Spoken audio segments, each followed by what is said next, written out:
कायम हा शब्द वगळलेल्या तारखेपासून उच्च माध्यमिक आणि कनिष्ठ महाविद्यालयांना 100% अनुदान जाहीर करून शिक्षकांना पगार सुरू करावा या आणि इतर मागण्यांसाठी विना अनुदानित महाविद्यालयातील शिक्षकांनी 12वी बोर्ड परीक्षेच्या उत्तर पत्रिका तपासणीवर बहिष्कार टाकलाय।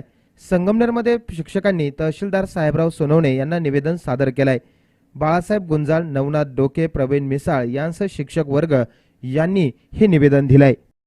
संस्था प्रमुखांना निवेदन दिलेले आहेत, आमच्या प्राचार्यांना पण निवेदन दिलेलं आहे आणि आयुक्त कार्यालयात पुणे या ठिकाणी निवेदन दिलेलं आहे, शिक्षण मंत्र्यांना निवेदन दिलेलं आहे। आमची संघटना गेल्या 16 वर्षापासून हेच काम करत आहे। संस्था प्रमुखांनी काय तुम्हाला म्हणजे आश्वासन काय दिलं?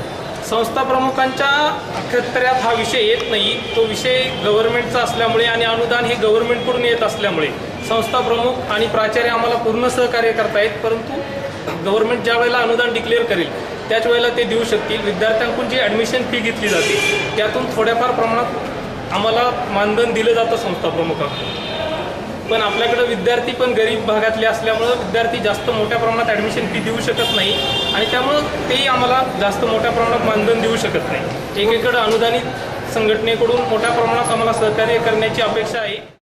उर्वरित उच्च माध्यमिक शाळांच्या मूल्यांकनाचे ऑफलाईन मूल्यांकन आदेश देण्यात यावेत। सर्व शिक्षकेतर कर्मचारी यांच्या वैयक्तिक मूल्यांकनाचे आदेश देण्यात यावे। विना अनुदानित महाविद्यालयांमधील शिक्षकांच्या प्रमुख मागण्यांसाठी त्यांनी हे निवेदन दिलंय। गेल्या 16 वर्षापासून 750 शिक्षक कार्यरत आहे। राज्यातील शिक्षण उपसंचालक कार्यालयातील प्रशासकीय विद्यार्थ्यांना बसण्याची शक्यता आता गरज झाली आहे। तहसीलदार साहेबांनी आमच्या निवेदनाचा स्वीकार केला।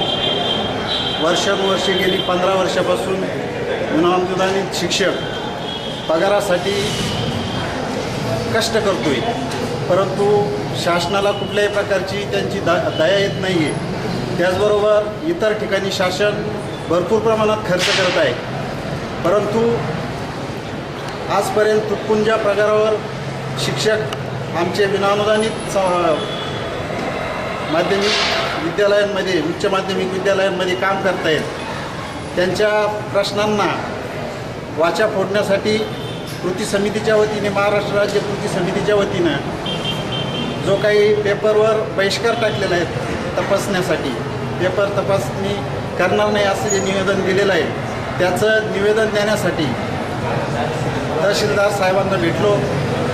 त्यांनी आमच्या निवेदनाचा स्वीकार केला आणि शासनाला एकच विनंती आहे की लवकरात लवकर आमचा प्रश्न मार्गी लावा। विना अनुदानित कृती समितीनं उत्तर पत्रिका तपासणीवरती हा बहिष्कार टाकलाय।